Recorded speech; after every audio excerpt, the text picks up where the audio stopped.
Burnout at its core is an emotional, physical, and mental exhaustion. Weekends are not enough to rest. Leave is not enough. You just are not able to replenish your resources. That's a key sign here. A lot of people who come into therapy for burnout, we can trace it back to the work environment. So when there's chronic stress in a workplace, that's the main trigger. Alongside that, the workplace culture is huge. If the demand of the job exceeds the person's capacity or exceeds the resources that that setting offers them, that puts the person at risk of burnout.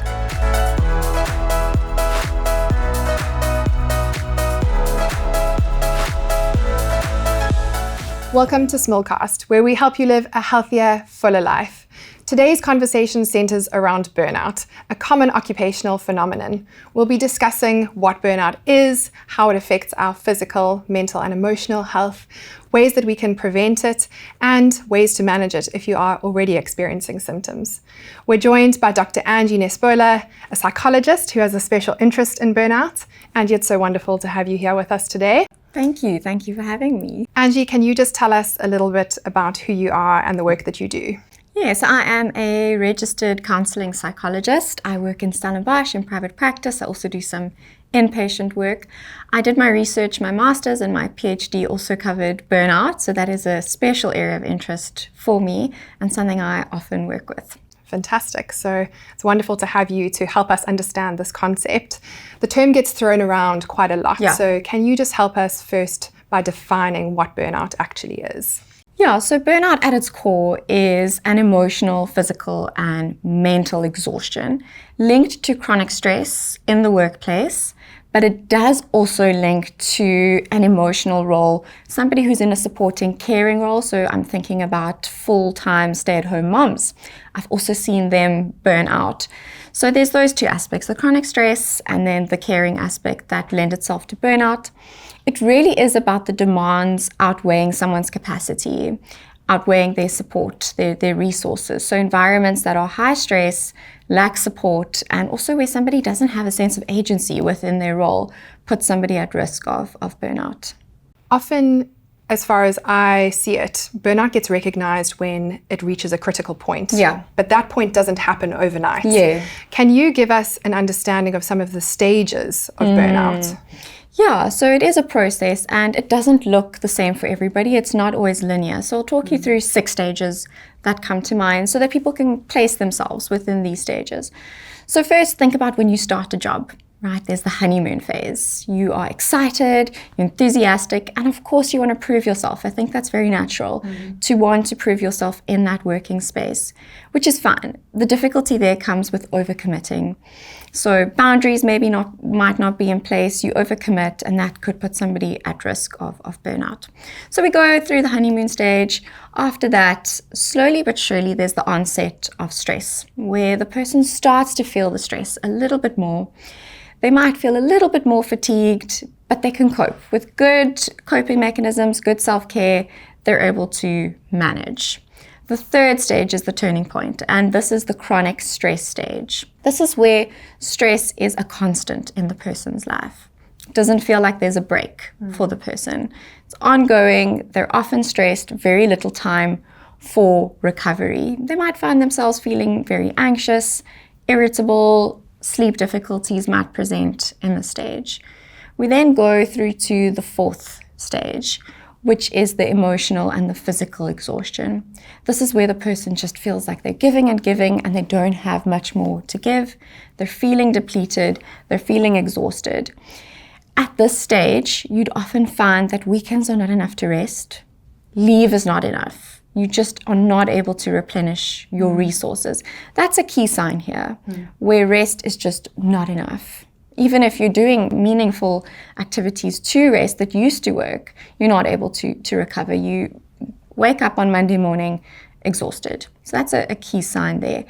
The emotional exhaustion, you'll find yourself feeling fatigued in terms of empathy towards other people, feeling like you're not able to connect with other people, just a sense of being detached that starts to present in that phase. So in phase 5, we see depersonalization, we see cynicism. What this means is the person feels very detached from their working world.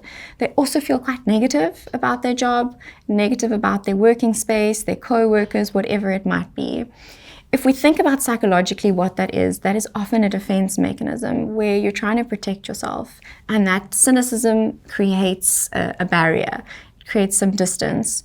So that's what we often see there. And here, empathy is very, very difficult. Connecting with people is near impossible. And those are key signs to look out for there. Our last phase is the reduced sense of personal accomplishment, where the person's worth, their value, just feels like they're not being fulfilled by their job. And it doesn't matter what they do, they don't feel a sense of accomplishment. So their self-confidence takes a knock here. And so their work might also decline as a result of that. And so there's a vicious cycle that plays out here. The person might not be able to give their best at work. They may not be able to connect with people in their workspace. They're not feeling good about themselves. And that's the stage 6, is where the person at their core, it really runs deep in stage 6, where the person is just not feeling fulfilled and not feeling good within themselves. So those are the 6 stages. I think if I can just outline or highlight the 3 key aspects of burnout, and this comes from Christina Maslach. She's a leading researcher in burnout, and that is the emotional exhaustion that I spoke about, the depersonalization, the cynicism, and then the lack of personal accomplishment. Those are at the core of burnout. Those are the core features to keep in mind. I mean, I think it's so important to have this discussion because we obviously want people to be able to identify it earlier rather than getting to that final stage when it might be harder to recover and manage, right? Absolutely. So you've mentioned stress and burnout, and obviously stress contributes to burnout. For sure. But stress is a part of our everyday lives, and not everyone that is stressed becomes burnt out. Yeah. So can you just explain how stress might contribute to burnout and differentiate burnout from some of the other things that one might experience, like anxiety, for example? Yeah, so let me maybe start by defining the difference between stress and anxiety, and then I'll move through to chronic stress. So stress is a response to a stressor. You might have a project or presentation at work coming up, and you're responding to that stressor. That's stress. Anxiety is when the state persists. So there's this chronic sense of being anxious, this pervasive worry, and it might also be associated with illogical fears. And it persists even when there isn't a stressor. So that's the defining feature there. In terms of burnout, the trigger is chronic stress. Chronic stress is an ongoing pattern of stress that presents, and that, alongside factors in your workplace and work demands, leads to stress. I think it's important that we don't always vilify stress. Absolutely. You know, there's eustress. Eustress is a good, I think we would all be in bed and not get out of bed if we didn't have a little bit of eustress. So you got the eustress, that's the good stress, and then you've got the distress, and that's where the difficulties come in. And then you've got your chronic stress, where there's this ongoing pattern, day in and day out, where you're just constantly stressed, no gap to recover. That's the chronic stress, and that's what puts you at risk of burnout. Dr. Tracy, I was wondering if you could talk us through the physical aspect of stress. What happens in the body when stress is triggered? I think that will help us connect to what I've spoken about now. Absolutely. So I think it's always really helpful to understand the physiology of why we are experiencing some of the symptoms we are. So when we experience a stressor, the body responds through both the HPA axis, the hypothalamic pituitary adrenal axis, and the autonomic nervous system, or the ANS. And that could be to a physical stressor or a psychological stressor, as you've mentioned. Then ANS, I think a lot of people are relatively familiar with because most people have heard about the 2 different arms that balance each other out like a seesaw. The sympathetic nervous system, which is the fight or flight response, and then on the other side, the parasympathetic nervous system, which is the rest and digest, feed and breed response. The ANS is the more immediate response that the body has, and it's mediated primarily through adrenaline and noradrenaline, and it's responsible for the symptoms that you feel when you're stressed. So your heart rate goes up, your blood pressure goes up, certain blood vessels constrict, others dilate, blood sugar increases, and that's a normal response to a stressor. The HPA axis, on the other hand, is a little bit slower in its response, and it's usually mediated, or largely mediated, should I say, through cortisol. So when we experience a stressor, the limbic system in the brain is activated, and this part of our brain is the more primitive area in our brain that has components like the hippocampus, which is involved in memory formation, learning, and emotional regulation, the amygdala, which is the fear processing center of the brain. And when this part of the brain gets activated, the HPA axis kicks in, and the hypothalamus releases a hormone that triggers a hormone to be released from the pituitary, which then triggers the adrenal cortex to release cortisol. And you've mentioned cortisol gets a bad rap, but actually in the right amounts at the right times, cortisol is really, really important. And we need it for immune regulation, cognitive function. We need it to help with our circadian rhythms. So it does a lot of positive things, but it's really about the right amount at the right time and not being sustained for too long. And I think that's so useful to put the burnout experience into context, that there's a massive psychological impact, of course. Mental health is affected, but physically there's so much happening in the body. Absolutely. And I think what people will experience is they'll experience the physical symptoms as well as the mental and emotional. So it's definitely important to highlight that. If we bring this back to the workplace, which is obviously what we're chatting about in terms of occupational burnout. Yes. Are there factors that relate to a workplace, particular aspects of work culture or aspects of a certain job that might put employees at greater risk of burnout? Absolutely. So I mentioned chronic stress. So when there's chronic stress in a workplace, that's the main trigger. Alongside that, the workplace culture is huge. A lot of people who come into therapy for burnout, we can trace it back to the work environment. So one of the things is the job demand. If the demand of the job exceeds the person's capacity or exceeds the resources that setting offers them, that puts the person at risk of burnout. A lack of control within your workspace, within your role, not having that sense of autonomy is a risk factor as well. Not feeling supported is a big one. Not feeling like you're supported by colleagues or by management also puts somebody at risk of burnout. So there are various aspects that could coexist, often alongside the chronic stress, that then puts somebody at risk.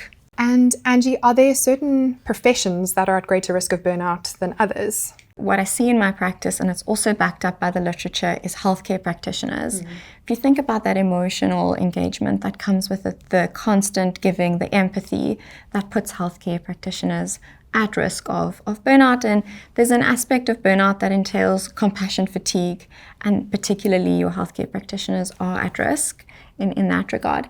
I also see quite a lot of people in demanding jobs. For example, your accountants, your lawyers, those corporate, very demanding settings also put employees at a great risk of burnout.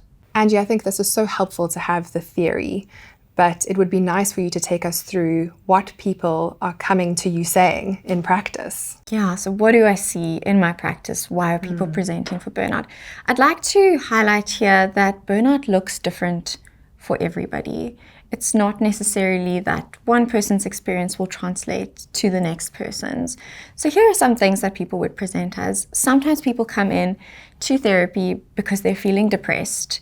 And as a clinician, we then need to do a full history intake so that we can determine, is this depression or is it burnout? Because the way we're going to treat it is, of course, very different. So depression, symptoms of depression as a result of burnout, a depressive episode could bring someone into therapy. Anxiety is another one. So the person might be feeling more anxious, it's unusual for them. This could be a result of burnout, and so they present for therapy. Another one is not engaging in areas of interest that they enjoy, or that those areas of interest are no longer bringing them joy. And this is concerning for them.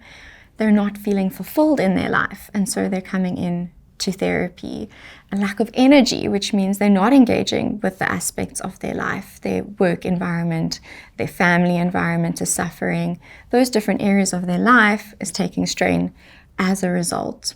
So those are the things that I generally see. It is different for everybody, but there's some aspect of mood, there's some aspect of fulfillment, and sense of self also starts to erode, and that brings the person into therapy. Those are really valuable insights because you've highlighted the overlap with some of the other mental health conditions that can coexist alongside burnout or can happen as a result of burnout. And I think it also highlights how important it is to access help if you are experiencing some of these symptoms, because you need someone to be able to tease this apart for you, right? That's really, really key. Can you run us through some of the individual factors that might predispose somebody to becoming burnt out? Yeah, so there are a few that I'll touch on. The first one is our perfectionists in the world. And yes, that tendency can be a gift and it can really serve people in certain areas, but there is a point where that can push somebody into burnout or put them at risk of burnout, where they feel this intense pressure to perform, to be perfect. That can contribute to a burnout episode. Another one is people pleasing. So what happens with people pleasing is somebody overcommits. They're not connecting to their internal capacity, their internal resources, thinking about what they've got capacity for. They're thinking about how do I please somebody else, how do I gain acceptance with somebody else. So that puts them at risk of burnout. Another one that links to this, but can also be categorized separately, is placing your sense of worth and your sense of value in this world into external achievement. That is always risky because when we base our worth on our external performance, our external achievement, your achievements are never enough. At some point, your sense of self-worth needs to come from within for it to be sustainable. So that's another aspect that puts people at risk of burnout. Not having a solid foundation of healthy coping mechanisms is another one. That could be avoiding stress, it could be binge watching Netflix, it could be your substance use that you use as a coping mechanism for stress. So having those systems in place can be a protective factor. Not having coping mechanisms in place puts somebody at risk of burnout. The last one I want to touch on, and I think this is something that really applies to everything in life, but I see it with burnout in particular, is not being connected to your emotions. Numbing your emotions, suppressing them, not being able to identify what you're feeling is really important. So that can put somebody at risk of burnout as well. I think for myself, certainly able to identify some of those, and I assume for a lot of our listeners, being able to identify those traits in themselves, or maybe someone they know, is really, really helpful. Thank you so much, Angie, for sharing your insights on this topic. It's been really helpful to actually pin down what burnout is and unpack some of the risk factors for us. To our listeners, please keep tuned because we're going to be doing a part 2 where we touch on how to deal with burnout, incorporating resilience factors and touching on the mechanisms behind it. Until next time, keep living a healthier and fuller life.